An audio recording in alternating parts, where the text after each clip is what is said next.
Iran next supreme leader ఎన్నిక పూర్తయింది. America సేనల దాడుల్లో మృతి చెందిన అయతుల్లా అలీ ఖమేనీ వారసుడిగా అతని రెండో కుమారుడు మొస్తబా ఖమేనీ ఎన్నికైనట్లు ఇరాన్ అధికారికంగా ప్రకటించింది. ఫిబ్రవరి 28న జరిగిన దాడుల్లో అలీ ఖమేనీ మృతి చెందగా మొస్తబా గాయపడ్డారు. మొస్తాబాకు ఇస్లామిక్ రెవల్యూషనరీ గార్డ్ కోర్టుతో మంచి సంబంధాలున్నాయి. ఇక ఇరాన్ కొత్త సుప్రీం లీడర్గా ఎన్నికైన మొస్తబా ఖమేనీ 8 సెప్టెంబర్ 1969లో జన్మించారు. తెహ్రాన్లోని అలావీ పాఠశాలలో చదివి అనంతరం ఖోమ్ మతపరమైన కేంద్రంలో షియా బోధనలు అభ్యసించారు.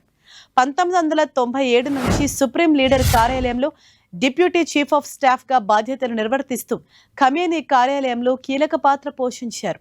సుప్రీం లీడర్ కార్యాలయంలో డిప్యూటీ చీఫ్ ఆఫ్ స్టాఫ్ గా బాధ్యతలు నిర్వహిస్తున్న సమయంలోనే ఇరాన్ రెవల్యూషనరీ గార్డ్ కోర్టుతో బలమైన సంబంధాలు ఏర్పాటు చేసుకున్నాడు. ఇప్పుడు మొస్తాబా ఎంపికలో ఈ ఐఆర్జీసీ కీలక పాత్ర పోషించింది. ఆయన్ను ఎంపిక చేసిన ఇరాన్ అసెంబ్లీ ఎక్స్పర్ట్ కమిటీపై కూడా ఐఆర్జీసీ కాస్త ఒత్తిడి తెచ్చి మరి మొస్తాబాను ఇరాన్ సుప్రీం లీడర్గా ఎంపిక చేసినట్లు తెలుస్తోంది. అయితే 3-4 దశాబ్దాల పాటు ఇరాన్ను తన కనుసన్నల్లో శాసించిన ఖమేనీ ఫిబ్రవరి 28న ఇజ్రాయెల్ అమెరికా అటాక్స్ లో చనిపోయారు. దీంతో ఇరాన్ తదుపరి సుప్రీం లీడర్గా ఇప్పుడు మొస్తాబా ఖమేనీని ఎన్నుకున్నారు.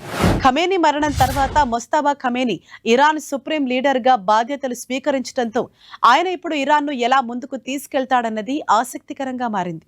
ప్రస్తుతం ఇరాన్లో ఉన్న వారసత్వ పాలనపై విమర్శలు ఎలా ఎదుర్కొంటారు? అమెరికా ఇజ్రాయెల్తో జరుగుతున్న యుద్ధాన్ని ఎలా గెలుస్తారు? అమెరికాతో చర్చలకు దిగుతారా లేక తండ్రి బాటలోనే పోరు కొనసాగిస్తారా?